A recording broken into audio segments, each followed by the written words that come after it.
Hello and welcome to the Bureau of Alcohol, Tobacco, and Friends. This is Joe Cunningham of RedState.com, and joining me tonight, as per usual, Neal Dewing of the Fifth Estate Podcast, Jeff Blehar of the Decision Desk HQ, Bill McMorris of the Free Beacon, otherwise known as one of the greatest troll sites on the internet, and joining us this evening is Bill McMorris of the Washington Free Beacon. And he brought along a friend in Jim Swift of the Weekly Standard. How are you, Jim? Awesome. So we want to get started tonight. He was good until you forgot his name. He was all pumped. I didn't forget his name. Okay, You're the guest. Sure you did. Fired, and you're now guest slot. Jim is going to be replacing you.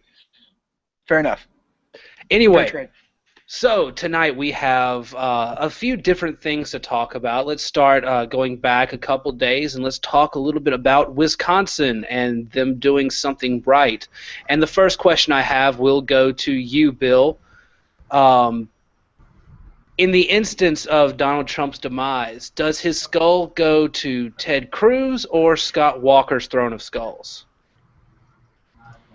Oh, geez. I have no idea. I think wherever Manson's skull is going to go, we should send Trump's there, too, just to be studied. You know, we can bring back phenology and everything. In terms of, doing an autopsy on the Trump campaign, maybe we should send it to Chris Matthews. Just send it to him. Possibly, although I do want to say that it is the year of our Lord 2016, and you just used the word phrenology. Jeff, you being with the Decision Desk, how'd the night look for you guys covering it? I know you guys had some exit polling on the ground, didn't you? Yes, we did. We absolutely did. Second time we've done it. First time was in New Hampshire, and we are very proud of the numbers that we got. Except for that whole Supreme Court race, we're going to let that one go. We know why that one went wrong. But our numbers in the Democratic and Republican primaries, we're very pleased with. And in the Republican in particular was extremely accurate.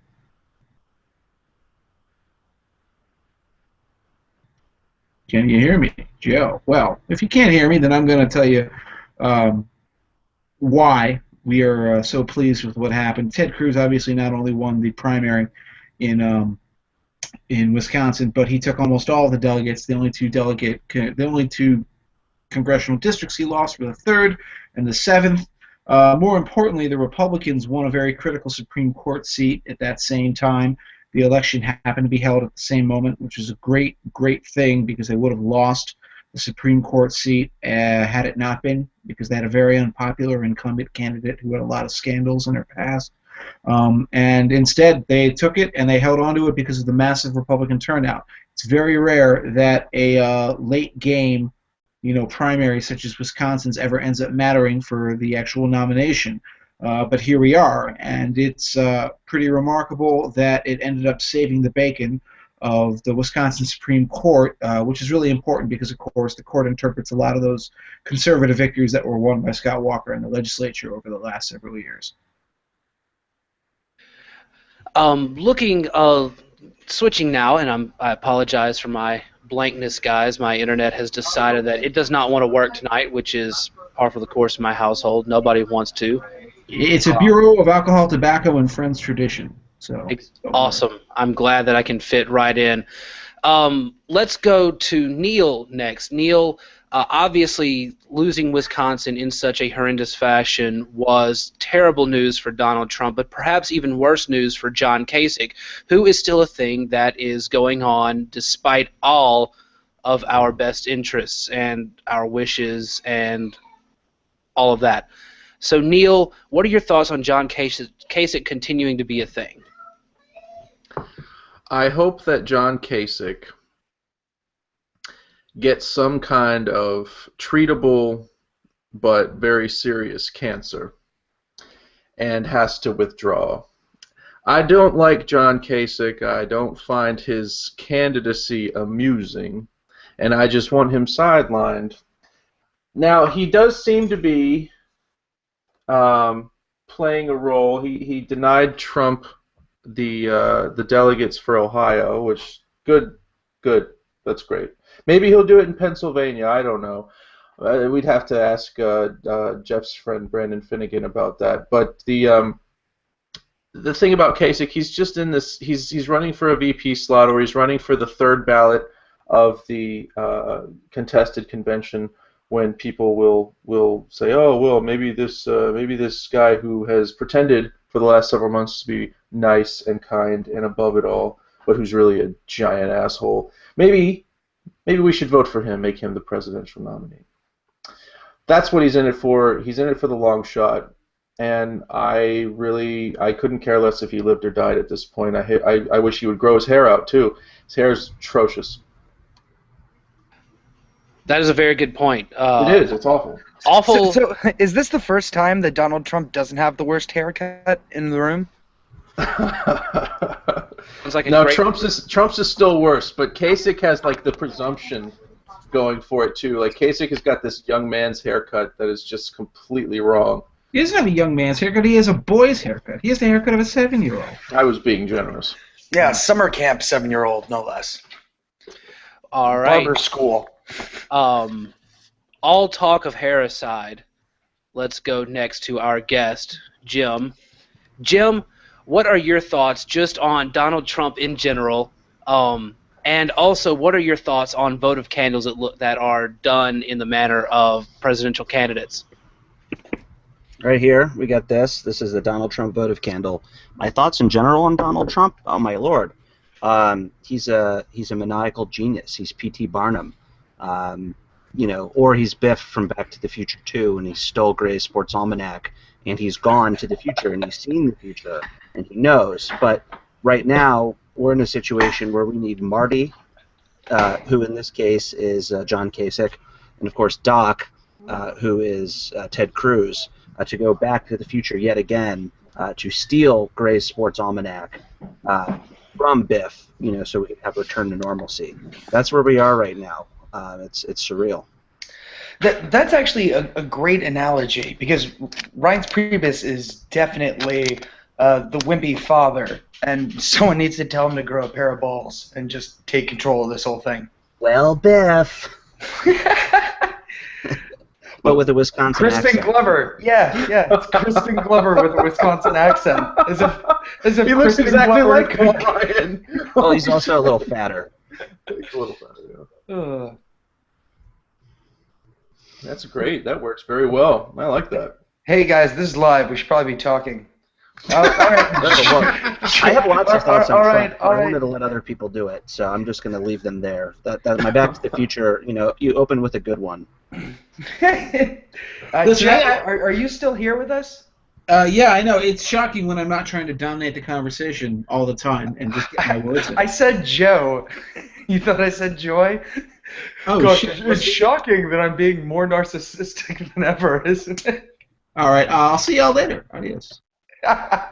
Now, Jeff, seriously, since Joe evidently can't hear us, Jeff, going forward, does the map actually help out Trump and Kasich in a way that is not going to help Ted Cruz, or are enough people kind of warming up to Cruz, the everyone but Neal coalition of the party that's going to embrace his candidacy? Even Neal will lie back and think of England when the time comes. Like he will do his duty to God and country and take it in the shorts for the team. But it's all an illusion. Momentum is an illusion. We're obviously next week, or not next week, 2 weeks from now, we're going to be moving to a part of the map that's going to be very favorable to Trump. It's going to be New York, and then it'll be the Acela corridor, which is like Maryland, Delaware, Connecticut, Rhode Island, New Jersey. Those are all Trump very friendly states.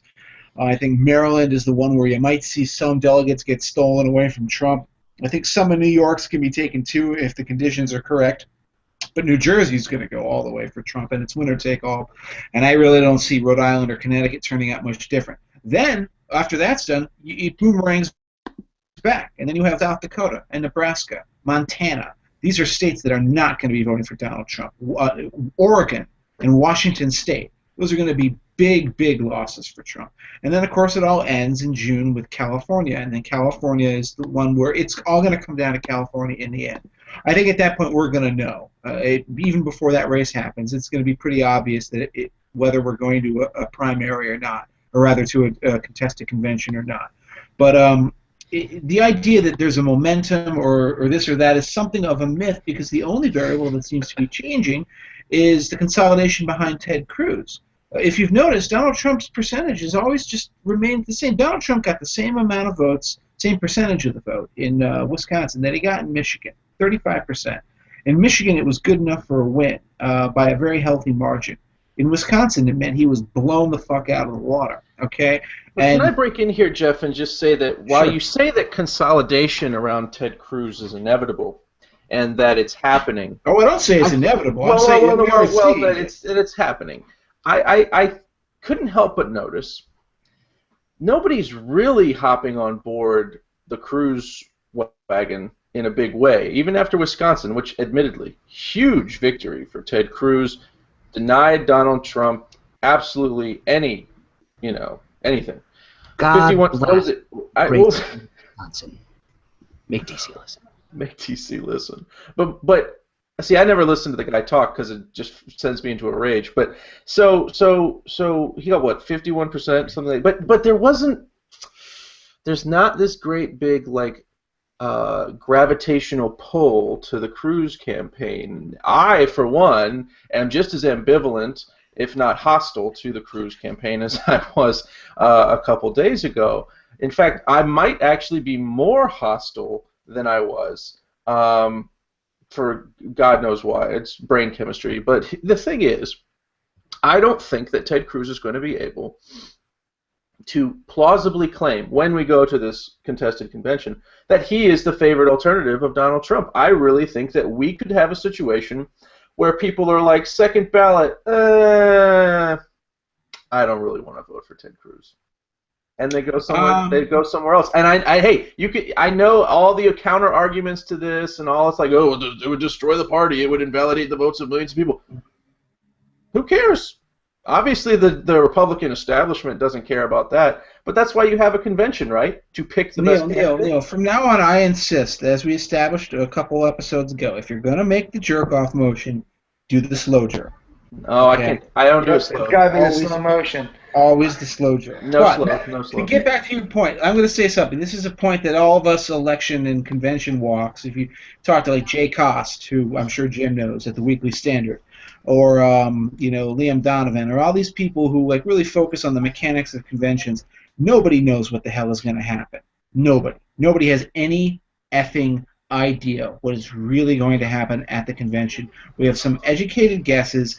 But Donald Trump does. Which one? No, yeah, Because Donald. he has Gray Sports Almanac. Actually, we know. You know what? Donald Trump actually does have an idea of what's going to happen at the convention.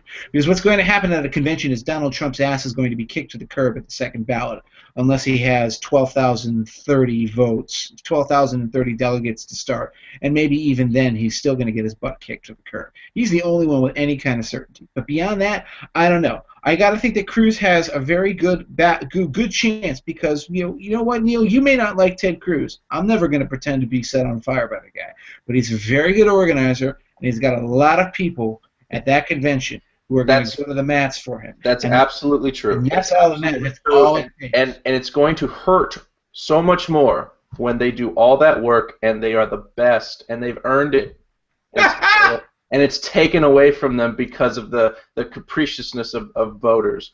That's what's going to hurt so much worse. And I've been trying to tell them for a year now, it's going to really hurt. You're dark. They don't want to listen. I mean, you're really dark. I actually care so much for these people. I've just been trying to bring them back down to earth slowly, but they insist on jumping. And the way that you show your caring is through dirty limericks, I presume? Dirty limericks, making fun of their God King.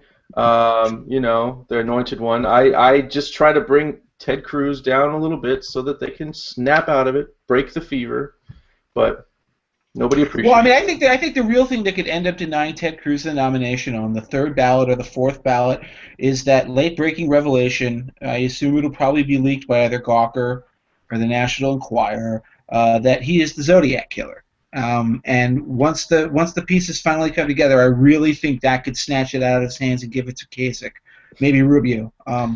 That said, I don't really know if there are any other options who could keep the party from going into. You know what? I think the most important thing I've learned today, and I can't believe it's taken me this long to wake up for it, is just how much Neal looks like Ellis from Die Hard.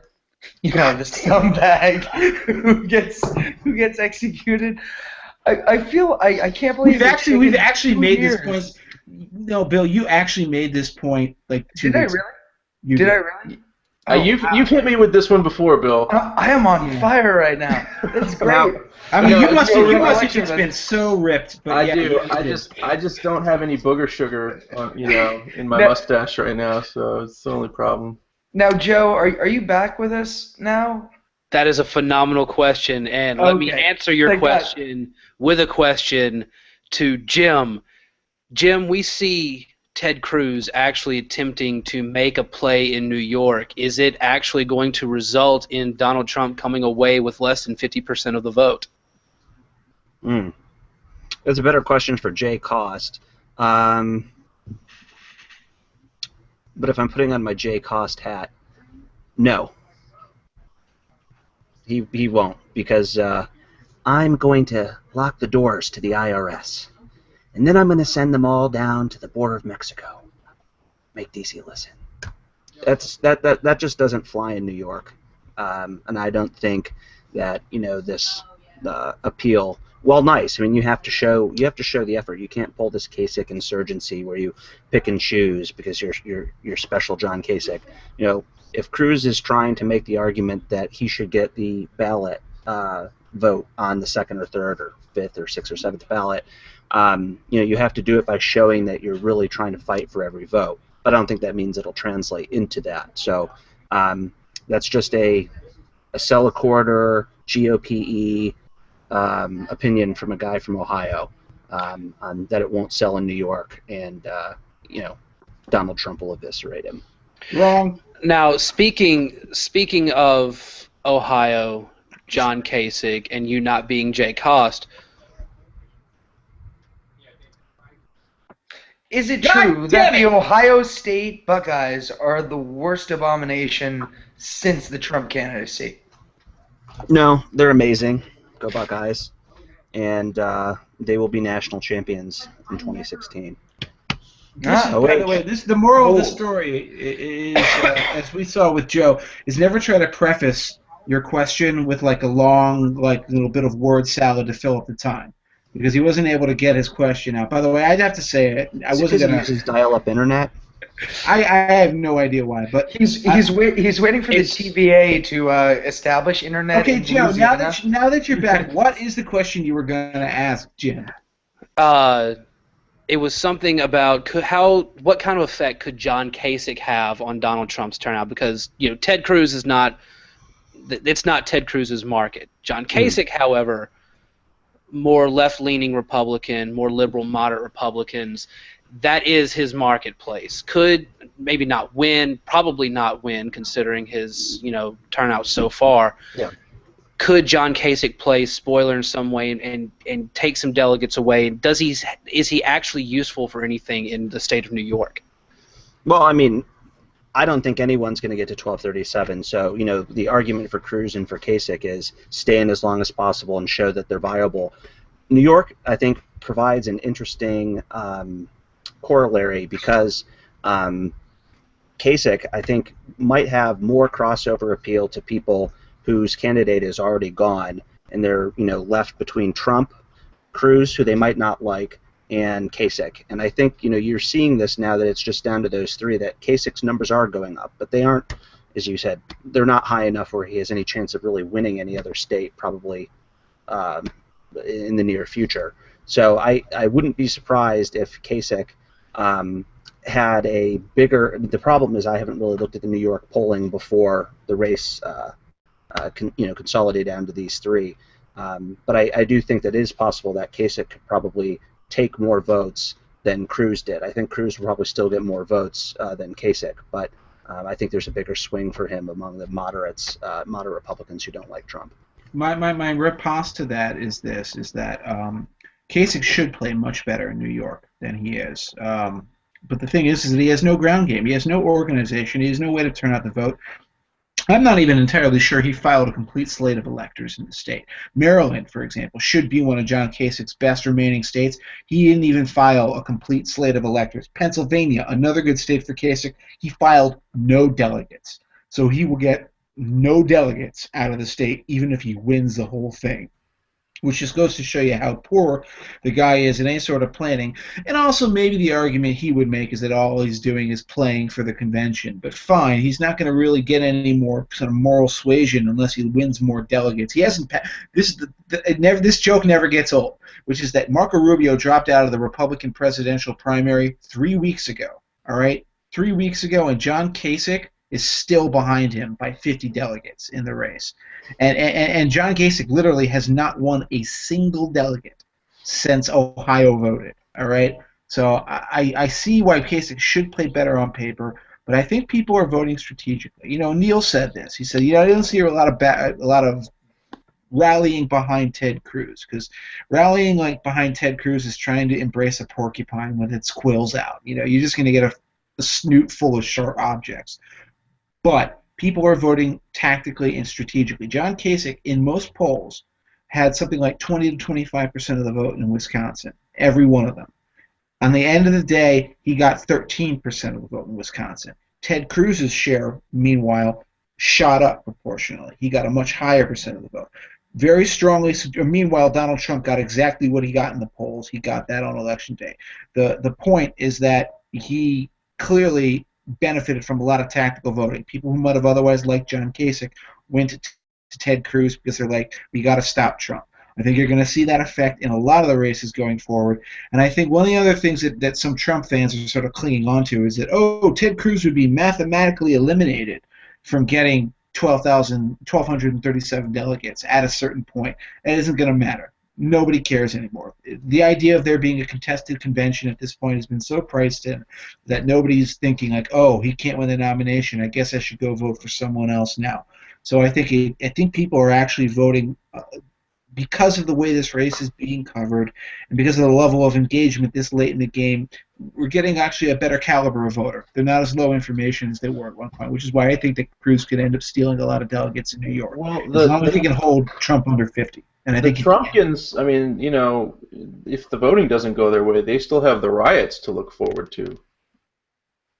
Which, frankly, I'm kind of looking forward to that as well. Riots are fun. A little bit of honest violence. Check it out.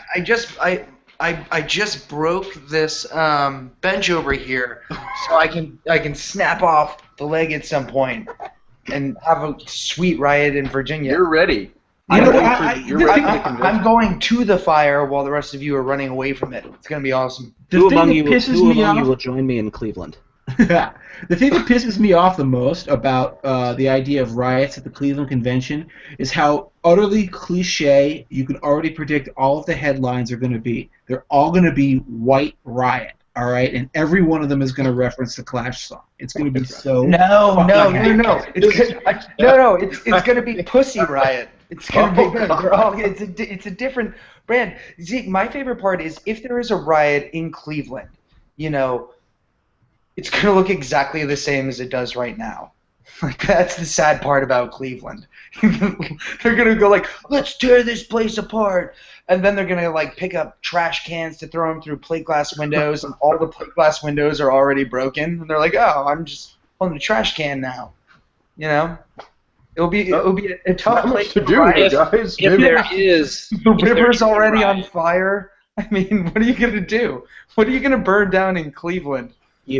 My hope is that if there is a riot in Cleveland, I hope that there is somebody who is video savvy enough to set the riot to the theme from the Drew Carey Show, or Major League, Either which way, it would work phenomenally. Excuse me, did you just call Cleveland Rocks the quote theme from the Drew Carey Show? Because I knew that there was one music nerd here that would piss off. Anyway, get the fuck out of this podcast. That's the only thing that's ever been used for. Well, but no one knows that song beyond that. That's nobody. I thought that song was specifically all the little chicks with the crimson lips. Oh my God, it's a classic song from 1976. It's by Ian Hunter of Mott the Hoople, and the original version is 10,000 times better than the one on the Drew Carey Show. Yeah, Mott the Hoople, fight me, they're great. Jeff, have you ever considered using your Asperger's for like studying stocks or some shit instead of music? Like, think about how rich you would be. Bill, do you have any idea how rich I am? There No, you go. no. Yeah, what is that behind you, by the way? No, don't go into that. That We all know what that actually is. that is the anus of Ultron. That's Donald Trump's lips. Anyway, Joe, Joe, did you wanna have take some more a- questions for us, Joe? Assuming that my internet holds out, my next two, I have two questions. Actually, the first one's a statement. Fuck you, Bill. The second is, speaking of riots and Donald Trump and everything like that, it appears his campaign is finally imploding with Corey Lewandowski getting all but neutered today. What does this hold as far as the careers of people who have slavishly devoted themselves to Donald Trump to watch the magnificent Trump train start to go off the rails? Bill? I think they'll be fine. That's I mean, really I really don't like. This is one of those funny things, and it kind of makes me sell it. But I take no joy in seeing people fired and blackballed and everything like that. Mostly because I'm coming from the Brandon Ike, Christians can't get work because they don't donate to their local human rights campaign and abortion clinic type Come thing. on. In this case, even you found Mike Elk funny. Okay. Mike Elk and I are buddies, man. We're killing it. I'm gonna bring him on as a guest someday. In terms of what's gonna happen to a guy like Corey Lewandowski, I mean, he started himself up in New Hampshire. Won a few races up there. Is he going to get the typical contract that most campaign managers get and end up on Fox News doing analysis work? No, probably not. Maybe if he joins as like Sean Hannity's intern or something like that, or like his sidekick, like they have on the band leaders in the late night shows. So we're probably not going to see them take that career path because that's Donald Trump's gig. Like Donald Trump will join all four networks including Univision, as a contributor following Cleveland. What's going to happen to the campaign professionals? I mean, a lot of behind-the-scenes guys are probably going to find work elsewhere. What's going to happen to the big public face guys? They'll probably, hopefully Donald Trump will clue them into the charade and give them jobs in his private sector, slush fund mafia-tied business. But I'm going to take no pleasure in seeing these guys unemployed, and neither should you, really. But that's the difference between you and me. Therefore, I'm going to take pleasure. It's not really that Corey Lewandowski's been fired either. It's just that his power's been taken away because he made a stupid power play, and it came back to bite him in the ass. And now there's another guy who is the quote-unquote convention manager, which is basically organizing everything from this point forward, which means Corey Lewandowski doesn't really have a job except, stay far away from female journalists. Want to go next to Jim again.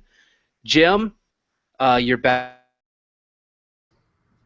I am back, but I think you're gone. Oh, for God's sake! In these situations, Jim, it's best to Jim, are respond you to the going question to- you think Joe is going to ask. You know what? Let's step away from the Republicans real quick. Bill Clinton yelled at Black Lives Matter Actually, protesters today.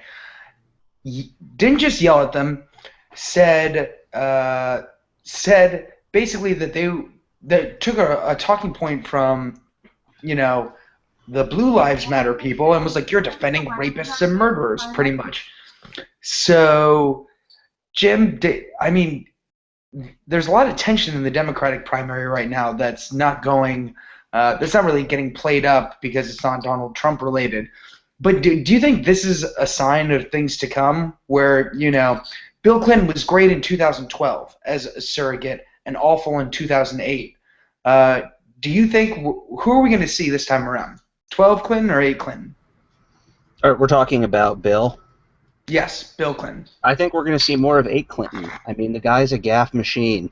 Um, this whole lecturing of the Black Lives Matter folks. One of my friends who self-identifies with the Black Lives Matter movement, and she's a big liberal and Hillary supporter, obviously does not forget 2008. And I think a lot of folks in the black community also don't forget some of the tactics used by the Clintons in 2008. But with this gaffe here, I mean, it kind of highlights. I don't know if you guys remember that video with Hillary talking behind the scenes to Black Lives Matter folks. It was the same kind of patronizing, like finger pointing, kind of yelling tone that she took with the eco supporter in the rope line the other day. But I when it comes to Bill, I just think he's going to continue to gaff it up, and this is what happens when you become a vegan. I want to say something, and this is actually not even a joke. It's actually a little bit upsetting. I'm very concerned that Bill Clinton may be in some sort of health decline. I've seen him. Oh, and this is not like a gag. This is not funny. I'm actually not happy about this at all because I mean, hey, I still like the guy, scumbag though he may be. I've seen his appearances over the last year. And there's like a progressive level of sort of decline. I actually thought he was a little more feisty than he used to be. When he was going after the Black Lives Matter guys, he was clearly kind of defending his record. Did you see him on stage? Maybe it was like a month and a half ago, and when Hillary was talking, he was just in the background, and his mouth was agape, and he was just going. He was like. That was exactly what I was thinking of, and there have been a couple of appearances like that, and I'm just kind of thinking, like, maybe his health isn't all that good. He looked really bad with that now, Neal, weigh in here. Hillary Clinton actually spoke the other day on The View about how her faith influences her. Do you think every night before she goes to bed, she drops down to her knees and says, "Please, God, take Bill. I will totally win this thing. I'm a widow." Everyone knows I'm not going to enter a period of mourning. Well, it's not right to test the Lord, as we know. But I have to think in her heart of hearts, it's crossed her mind that if it gets really close, the best thing that could happen is for Bill's vegan diet to basically fail to save him from the coronary artery disease that is sure to come for him. But now, Jim, the DOJ probably not going to indict Hillary over the email scandal. Will they indict her when it turns out all the Gatorade she's been feeding Bill is really antifreeze? Well, I don't think she would actually use antifreeze. She would probably use a home brew of some sort. And you also have to assume that they have an access to antifreeze. I mean, you saw Hillary trying to get into the New York subway today. I'm not sure there's video evidence or photographic evidence of the last time she actually paid for something and swiped a card. So getting access to antifreeze for a woman who hasn't driven a car in 20 plus years, I don't know. So I'm not going to buy this antifreeze theory necessarily just right up front. But if so, I'm sure they'll find a way to blame Uma. Neal, back to you. Did you read the Huma interview last week? No, I didn't. I saw a headline about it, like she's terrified of having her emails out there. Well, yeah, but more importantly was the way she talked about Hillary Clinton, how beautiful and stunning she was when she first saw her. Is there some sisterhood of the traveling pants going on here, in the sense that their husbands' pants seem to travel away from their waists when they see other people, and they kind of bond over that? There's probably a little solidarity right there. I don't pretend to understand women and their ways. I don't pretend to have any clue about what sort of things make them become friends. But if I had to guess, I would say that shared experience of having wandering husbands would would probably bring them closer together.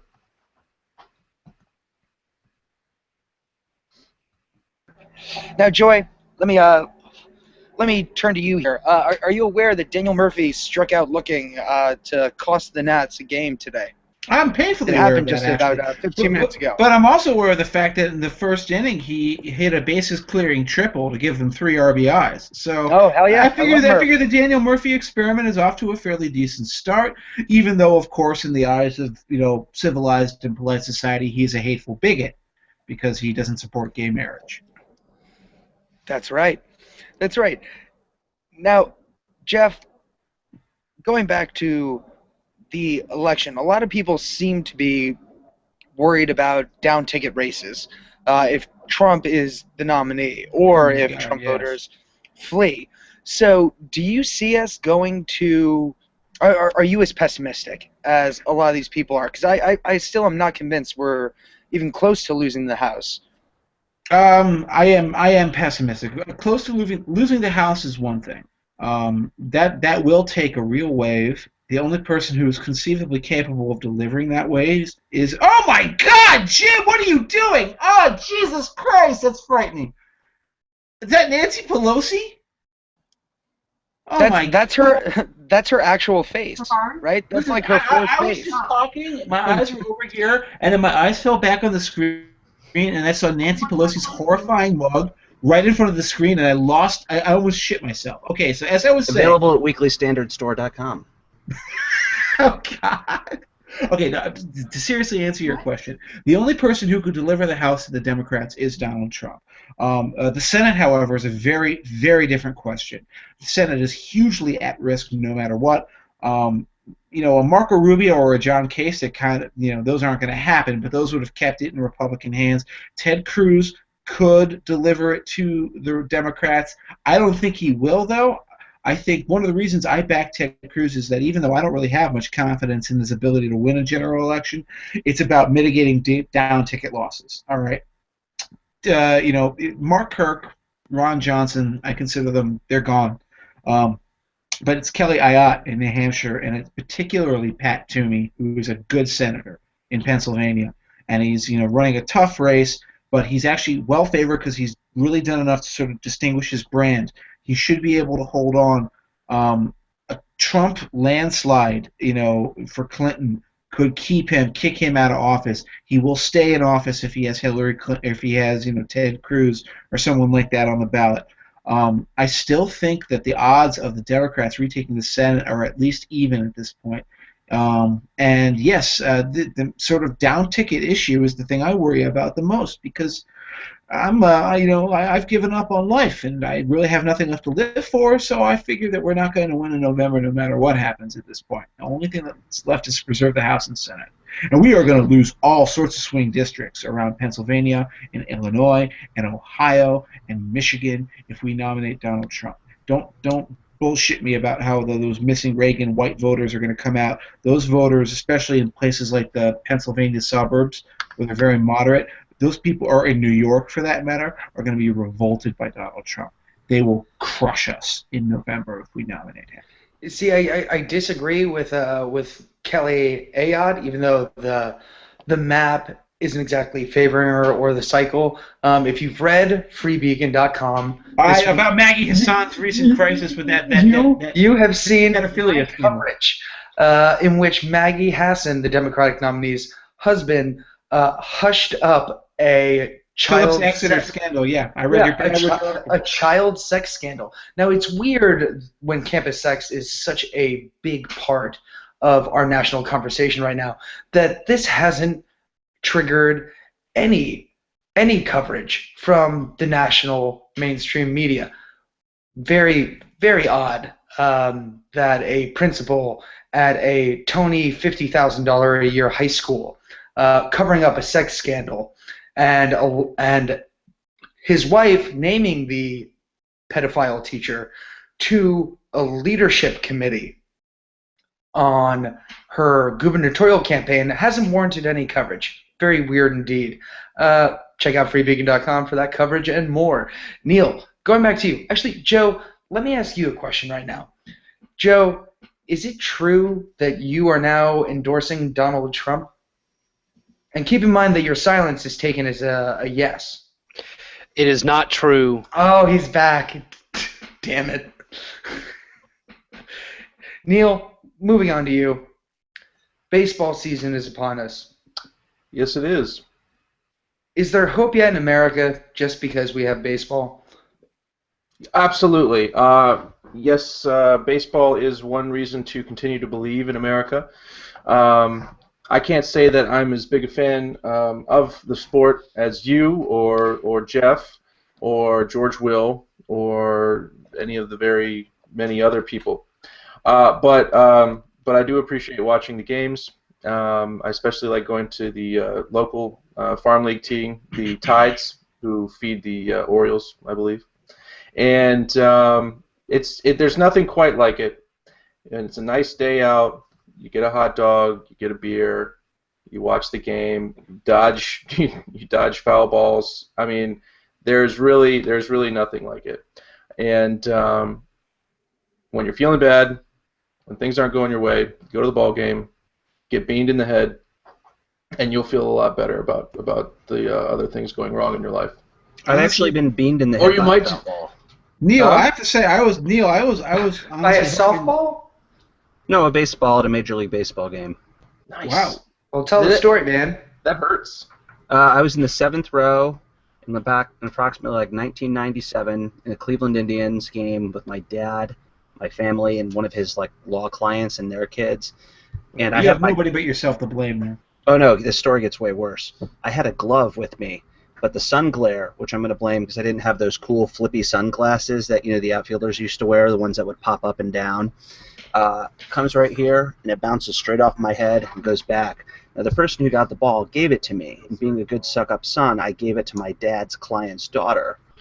So that worked out. But I had to leave a couple innings later and take the public transportation home at like age 11.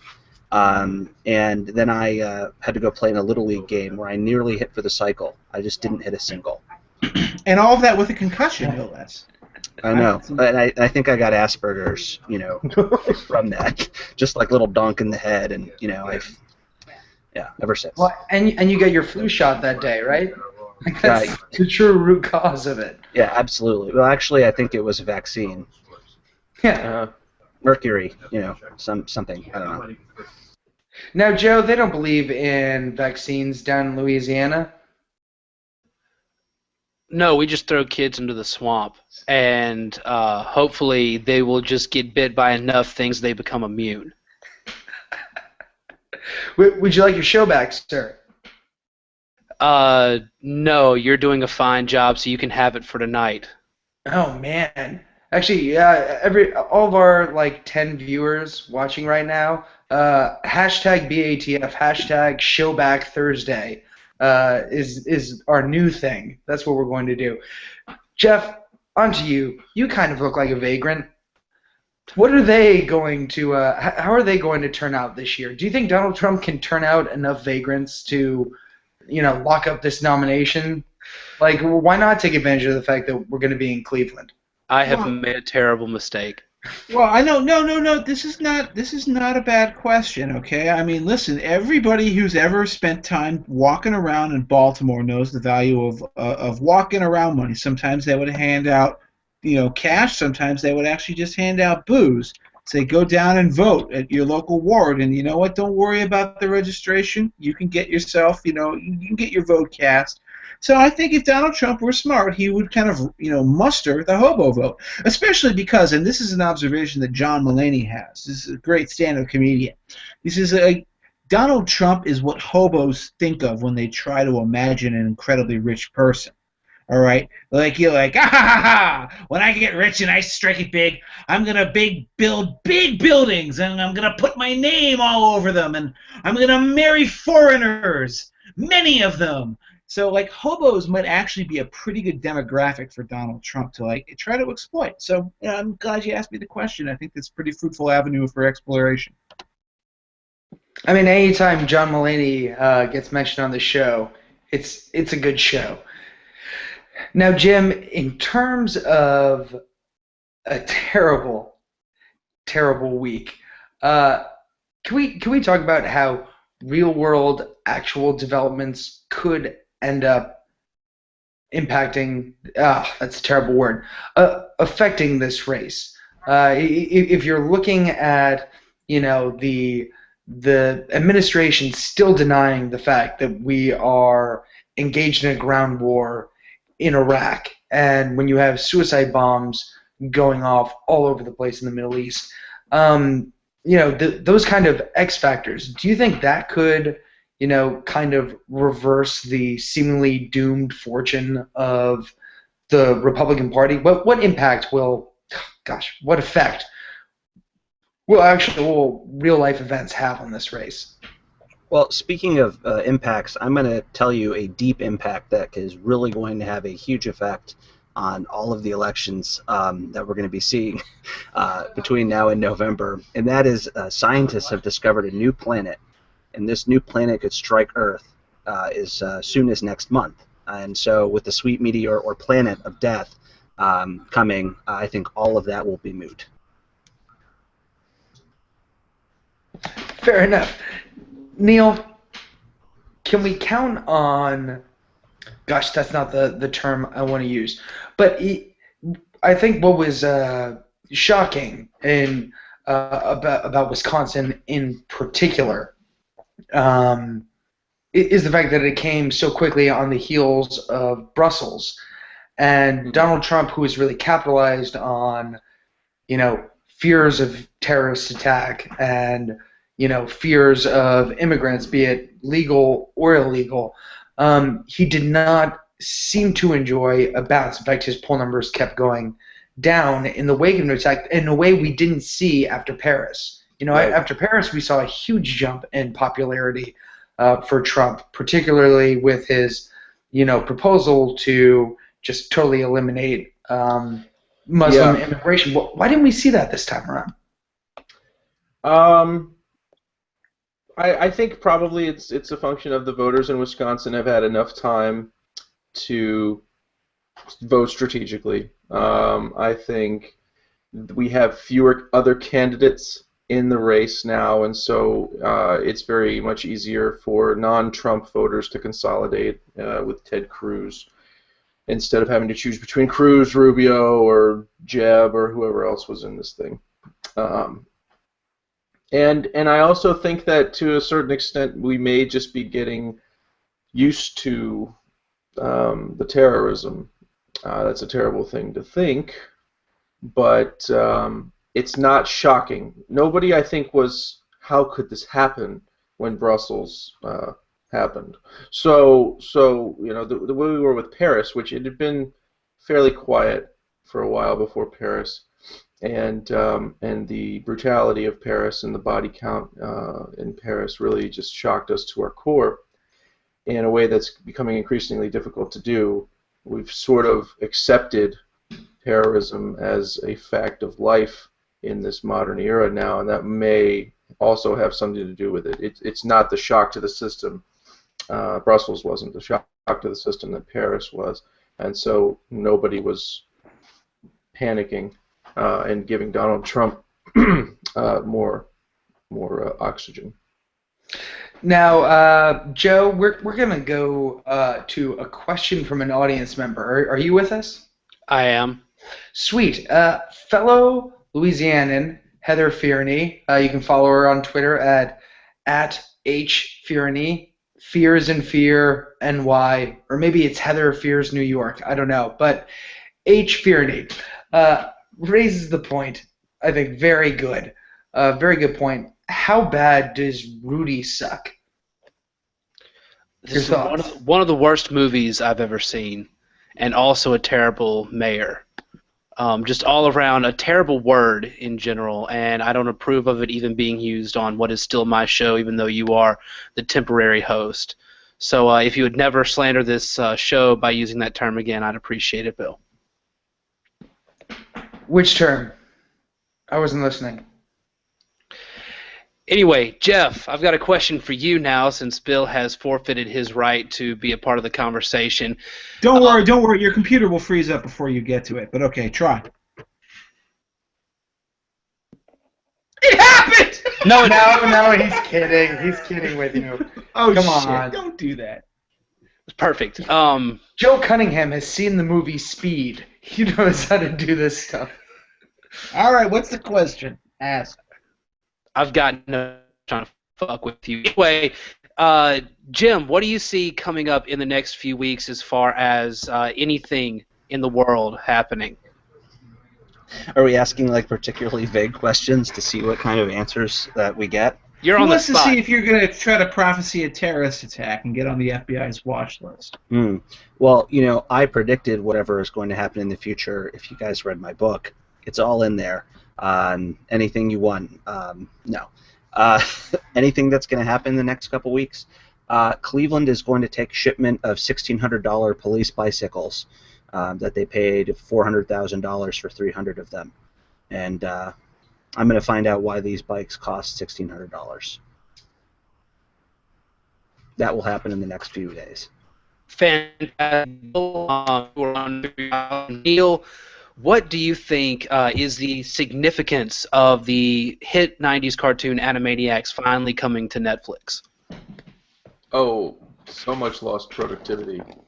I used to watch Animaniacs every afternoon when I would get home from school. That and Hysteria, which was the historical cartoon, and it really, I do anticipate resuming that habit, coming home from work and just firing up Animaniacs, listening True to. confession. I'm I've never sorry? seen it. I've never seen a single episode of Animaniacs, God, and Jeff, I don't think it's that good. that explains so much.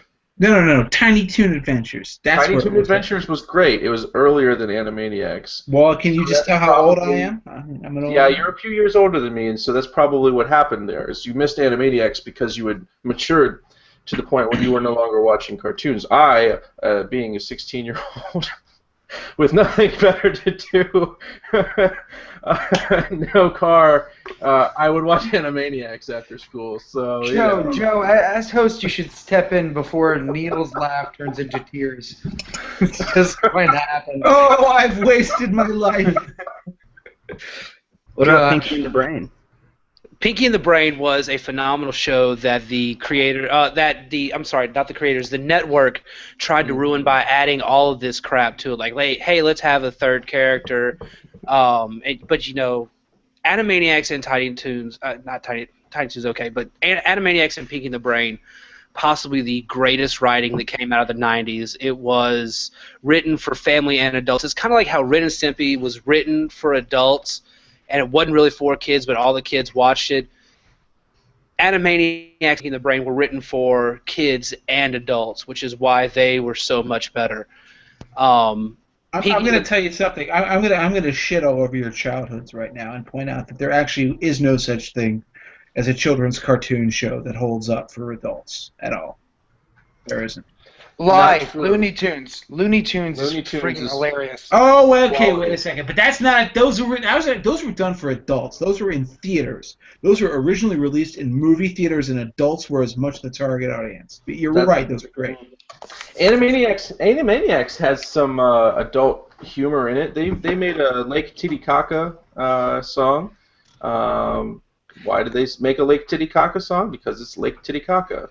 What other kids don't get that? Oh, it's a funny word, but adults get it. Oh, you think there's a kid on this planet that doesn't know that? Go on.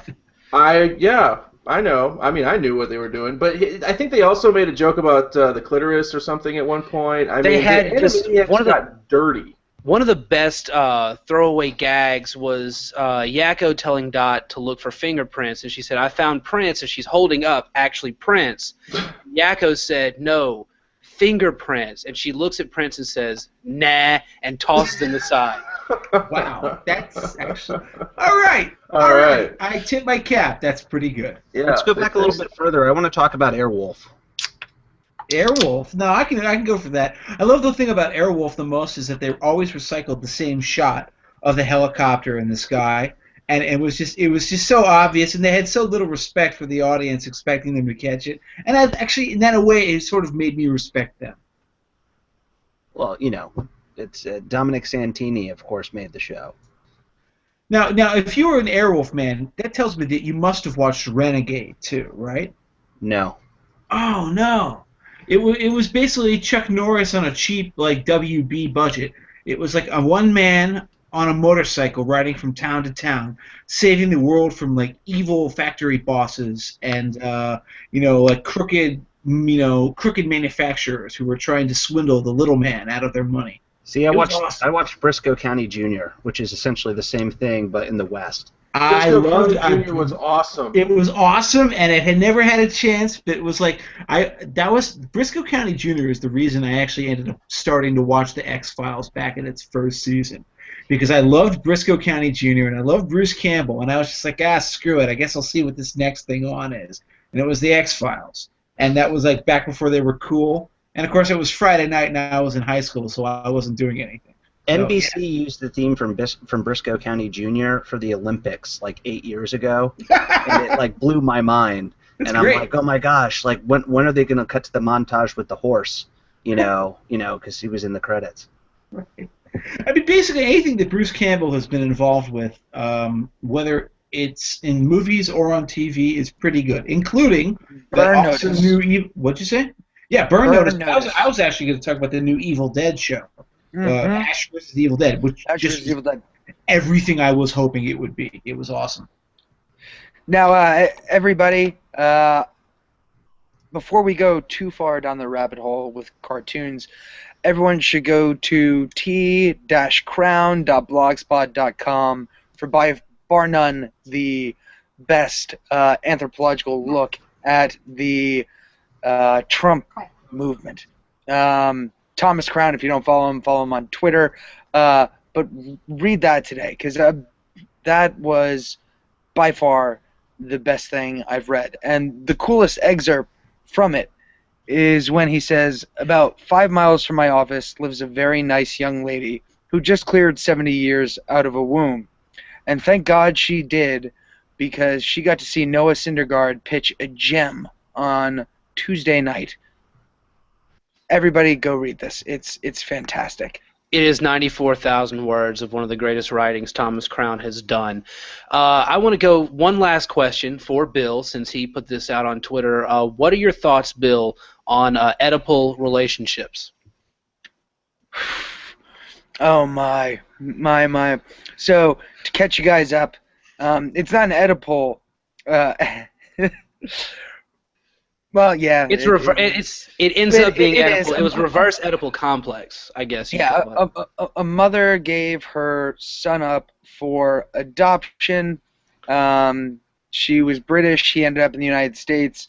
When he found out she was the biological mother, he reached out to her. he reached out to her to say, "Hi, I'm your long-lost son." Push comes to shove, he broke up with his wife and is now having sex with his mother, and they are demanding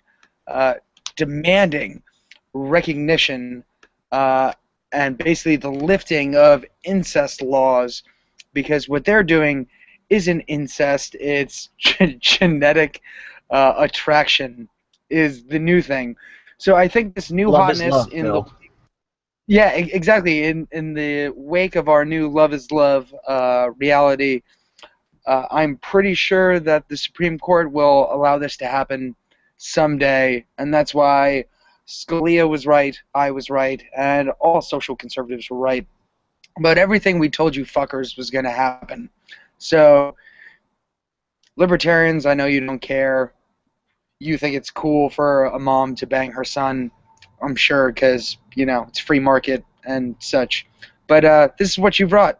So enjoy it. Free minds, free Our republic markets. deserves to end. Oh, and of course she's an interior designer. Of course. That's the best part. She gave her kid up for adoption so she could become an interior designer. That's the Now cherry. who's redesigning the interior? He is. But yeah, here's an excerpt. Ladies and gentlemen, Nice. Feeling confused about the attraction, Kim decided to look it up on the internet and came across an article on genetic sexual attraction and felt like a weight. Hold on, stop. And felt like a weight had lifted. The pair agreed to meet at a hotel where they ordered alcohol, and after a bottle of champagne, shared their first kiss. Everybody, don't look up stuff on the internet. I'm still reeling. I'm still reeling. Is it okay to Redesigning have the sex with Imperial my joke. mom? The internet will tell you, yes, it is okay to have sex with your mom. Don't go to the internet for advice. What are people gonna learn? Chances are this pair already has a Tumblr account. That's going to wrap it up for the night. Thank you, everybody, for watching. Record high numbers tonight. Oh no. Yeah, we actually had record high numbers on Jim Swift and Incest Night. We should have Jim Swift and Incest Nights more often. Thank you very much, Jim Swift of the Weekly Standard, for doing your publication proud by being on this show. Bill McMorris of the Free Beacon. Jeff Blehar. Drink the bleach. Drink the bleach. Everybody, drink the bleach. Jeff Blehar of the Decision Desk, Neal Dewing of the Fifth Estate Podcast, and of course me, your partial host for the evening, Red State front page contributor Joe Cunningham. You can find us all on Twitter and various social media, as well as our own publications. Thank you all for joining us this evening.